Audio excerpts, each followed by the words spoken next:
बाल मित्रों, अब हम यूनिट नंबर 5 धरती की शान, लेखक पंडित भरत व्यास जी, साहित्य प्रकार कविता के स्वाध्याय और अभ्यास के प्रश्नों की चर्चा करेंगे। मित्रों, अभ्यास का पहला प्रश्न, काव्य को डीवीडी मोबाइल जैसे साधनों के माध्यम से सुनाकर उसका व्यक्तिगत और सामूहिक गान करवाना। आप डीवीडी मोबाइल के समूह माध्यमों के द्वारा आप सुनिए और अन्य मित्रों के साथ आप साथ में बोलिए। प्रश्न नंबर 2, निम्नलिखित प्रश्न के उत्तर दीजिए। पहला प्रश्न, आप क्या क्या कर सकते हैं? तो आप अपनी अक्ल मन से, मैं अपनी बुद्धि से पढ़ लिख कर इंजीनियर बन सकता हूँ और नए नए यंत्र भी बना सकता हूँ। प्रश्न नंबर 2, विविध क्षेत्रों में मनुष्य ने क्या क्या प्रगति की है? कि मनुष्य ने आज नए नए यंत्र बनाए हैं, खेती के लिए ट्रैक्टर जैसे कई उपकरण बनाए हैं जिससे खेती सरल बन गई है। नए निर्माण के लिए जेसीबी जैसे साधनों काम कर लिए हैं। विमान और हेलीकॉप्टर से हवाई सफ़र की सुविधा बन गई है। नदियों के पानी को रोककर बांध बनाए जाते हैं। मनुष्य ने कृषि, आवागमन, चिकित्सा के क्षेत्रों में बहुत सी प्रगति की है। तीसरा प्रश्न, अन्य जीवों से मनुष्य महान कैसे है? क्योंकि मनुष्य के पास बुद्धि है, काम करने के लिए हाथ है और विचार व्यक्त करने के लिए वाणी है। दूसरे जीवों में ये नहीं है, इसलिए मनुष्य महान है। प्रश्न नंबर 4, काव्य में उल्लिखित प्रकृति के तत्व बताइए और उनके समानार्थी शब्द दीजिए। तो काव्य में उल्लेखित प्रकृति के तत्वों की बात की है। पर्वत है, नदी है, धरती है, अंबर है, भूचाल है, हिमगिरी है, अग्नि है। ऐसे कुदरती तत्व की यहाँ बात की गई है। तो यहाँ हम पहला शब्द लेते हैं कि पर्वत, तो उसका समानार्थी शब्द होता पहाड़। नदी का समानार्थी सरिता। धरती समानार्थी पृथ्वी। अंबर समानार्थी नभ। भूचाल समानार्थी भूकंप। हिमगिरी समानार्थी हिमालय। अग्नि समानार्थी शब्द आग। प्रश्न नंबर 3, निम्नलिखित शब्दों का उच्चारण कीजिए और शब्दकोश में से उनके अर्थ ढूंढकर बताएं। नीचे जो शब्द दिए गए उसका उच्चारण करना है, उच्चारण के बाद उनका अर्थ लिखना है, वो भी शब्दकोश में जो अर्थ दिया गया है वो अर्थ। जैसे पहला हष्ट पृष्ठ, तो तंदुरुस्त, तगड़ा। संवाद, बातचीत। शीघ्र, तुरंत, जल्दी। जौहर, जमीर। आत्महत्या। अजनबी, तो जो अनजान होता है, अपरिचित, वो। वेदांत, अंतिम ज्ञान, एक दर्शन। मुकद्दर, नसीब। सारगीत, तो शिष्य, चेला।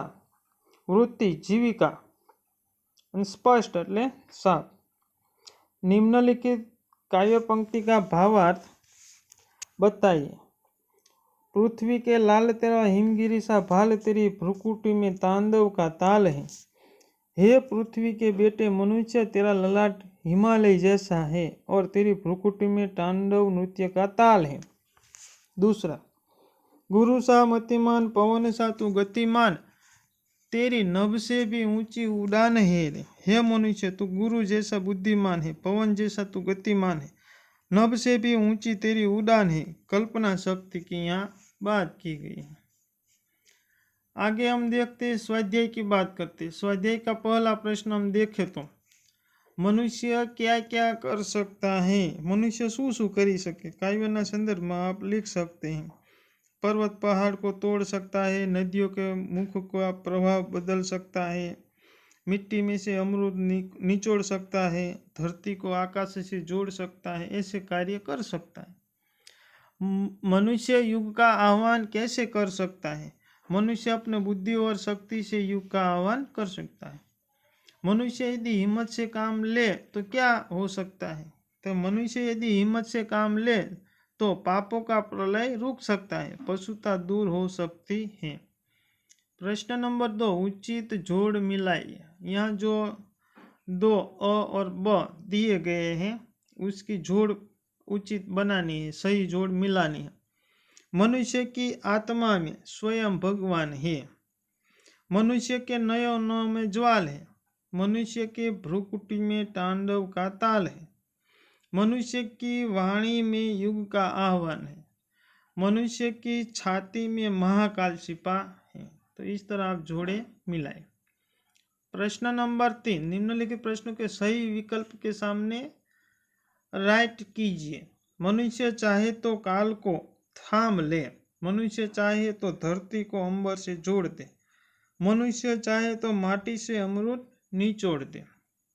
प्रश्न नंबर 3, नीचे दिए गए शब्दों के विरोधार्थी शब्द देकर वाक्य में प्रयोग कीजिए। यहाँ जो शब्द दिए उसका विरोधी शब्द लिखना है।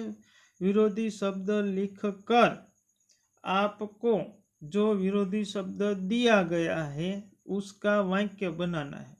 जैसे यहाँ पहला उदाहरण दिया धरती तो आकाश, पक्षी आकाश में उड़ रहे हैं। यहाँ अमृत, अमृत मतलब तो उसका विरोधी क्या होता है कि जहर, तो जहर का वाक्य बनाना। जैसे मैं बना भगवान शंकर जहर पी गए थे। तो इस तरह आप यहाँ वरदान, ऊंचा, पाप, जीवन आदि का विरोधी शब्द लिखिए और उसका वाक्य लिखिए। अब हम प्रश्न नंबर 5 देखते हैं। नीचे दिए गए शब्दों को शब्दकोश के क्रम में रखकर उनका अर्थ शब्दकोश में से जानिए और लिखिए। यहाँ जो शब्द दिए उसे शब्दकोश में उसका जो अर्थ दिया है उसको जानना है और यहाँ लिखना है। जैसे कि हम यहाँ देखते हैं तूफान, तो तूफान मतलब उसका शब्दकोश में क्या अर्थ दिया जाता है तो उसका अर्थ लिखना है और अर्थ भी लिखना है और उस शब्दकोश के क्रम में भी आप यहाँ लिखना है। जैसे कि हम पहले अर्थ लेते हैं तूफान तो आफत, तो इस तरह आप यहाँ लिखना कि वरदान, तो वरदान मतलब वर, नयन तो आँख, शीश तो कपाल, सती तो खामी, आईना तो अरीसा, झंकार तो झंकार मतलब क्या होता है आवाज, और उसको शब्दकोश के क्रम में हम लिखते हैं। तो सबसे पहले आएगा शब्द आईना, छती, झंकार, तूफान, नयन, वरदान और शीश। तो इस तरह आप सुंदर अक्षर में हिंदी की नोटबुक में ये सब स्वाध्याय और अभ्यास के प्रश्नोत्तर के उत्तर लिखिए।